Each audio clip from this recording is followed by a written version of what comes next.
defenders cry out in relief as Fang Yi thanks them and says he'll take it from here. High above, a colossal pillar of purple lightning hurtles down from the storm clouds directly toward them. The lead pioneers raise their hands to block the devastating strike, ready to confront Fang Yi's corrupted ally. Fang Wei explains to the defenders that he has a history with the Thunder Throne. He notes that its master, the sentient gourd vine, has undergone significant cultivation and helped them during a past mutant beast disaster. He concludes that a sudden surge in spiritual energy triggered a secondary evolution, causing the throne to lose control of its new power. Enduring the overwhelming pressure, Elder Wu groans. Beside him, President Ye Xiao realizes the artifact's berserk strength has far surpassed the third level of the Jinggang realm. He states that the Thunder Throne has broken through to the legendary Shenyue realm. The defending veterans stare at the raging storm in shock. Ye Xiao explains that reaching the Shenyue realm means a being's spiritual power shatters earthly limits. This allows them to ascend as a new god, wielding power equal to a mysterious domain or a throne. Ye Xiao notes that with accelerating spiritual energy recovery, the Shenyue realm is now attainable. He realizes even higher tiers, like the star-altering Zhuri realm, will eventually emerge. Panicked pioneers realize the dire situation, noting that the Xia nation lacks a single Shenyue realm pioneer. They wonder in despair if it's possible to contain the rampaging Thunder Throne. Fang Yi tells the defenders not to panic. Sensing a trace of the artifact's original consciousness, he declares there is still hope and decides to communicate with it. Activating a technique called Thunder Domain Divine Limit, Fang Yi channels intense energy and concentrates as a glowing spiral appears on his forehead. The chaotic lightning freezes around Fang Yi, forming a massive glowing silhouette of the gourd. The pioneers realize the sealer has halted the attack and made contact with the artifact's master. They pray that the master of the Thunder Domain hasn't completely lost its mind and wonder how Fang Yi will resolve the crisis. Noticing a massive surge of energy from Fang Yi, Ye Xiao shouts for the others to help, but Elder Wu quickly stops him. He realizes Fang Yi has already established a connection with the Thunder Throne.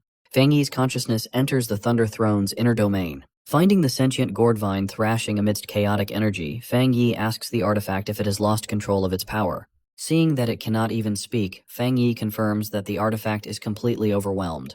Fang Yi instructs the struggling entity to follow his lead. He tells it to feel its spiritual energy and imagine it as a splashing lake. The rampaging throne fires a stray energy blast, which Fang Yi easily dodges. He realizes that if the artifact doesn't regain control soon, it will completely lose its sanity. Emitting a calming aura, Fang Yi guides the entity to restore the lake to a calm state.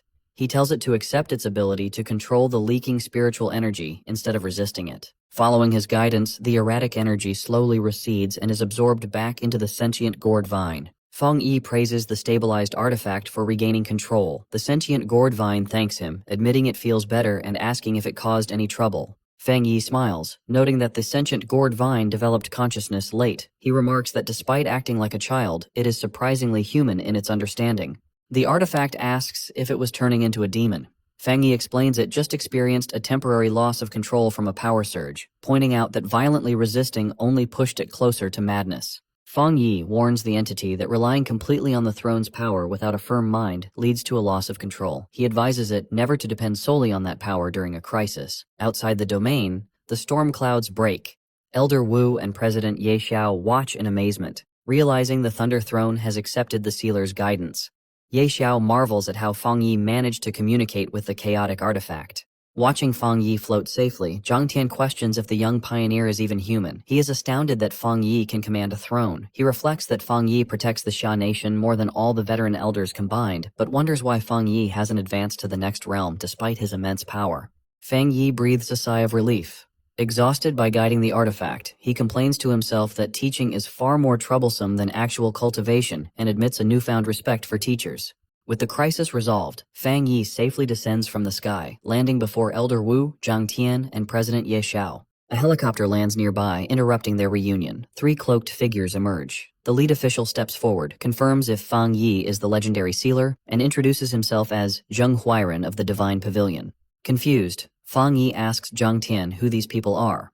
Zhang Tian dismisses them as corrupt bureaucrats who hoarded wealth before the spiritual awakening. He explains that the Divine Pavilion relies on its deep pockets and connections to aggressively vie for power within the Xia nation. Zheng Huairen accuses the sealer of causing a disaster that severely harmed both the Xia nation and Chuan City. Unfazed, Fang Yi challenges the official to explain his accusations. The angry official shouts that Fang Yi had the power to communicate with the artifact, but deliberately delayed his intervention. Blaming Fang Yi for risking Chuan City, Zheng demands compensation for this negligence. Fang Yi simply replies that the Thunder Throne is already back to normal. Unsatisfied, Zheng yells that recovery isn't enough and demands a guarantee that the throne will never threaten them again. He insists that Fang Yi must force the Thunder Throne to serve the Xia nation, pointing out the military leverage the country would gain. Escalating his threats, Zheng warns Fang Yi to admit his fault immediately. He declares that if Fang Yi refuses, the Divine Pavilion will impose severe sanctions on the entire combat zone. Before Fang Yi can respond, a blinding purple light illuminates the area. Jing Huairen freezes in absolute terror as he looks up. A colossal bolt of lightning strikes the arrogant official. High above the mountain, the sentient gourd vine angrily declares death to anyone who disrespects its teacher.